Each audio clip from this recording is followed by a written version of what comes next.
చాలామంది అశ్వత్థామని శివుడి అవతారంగా భావిస్తారు. కానీ నిజానికి అశ్వత్థాముడు శివుడి పూర్తి అవతారం కాదు.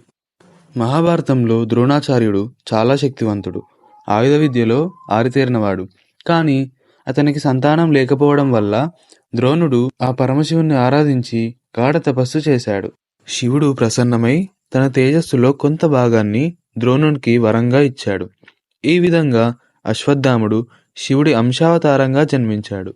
అతనిలో శివుడి కోపం మరియు శక్తి ఇమిడి ఉన్నాయి. అశ్వత్థామ అతని నుదిటిపై ఒక మణితో జన్మించాడు.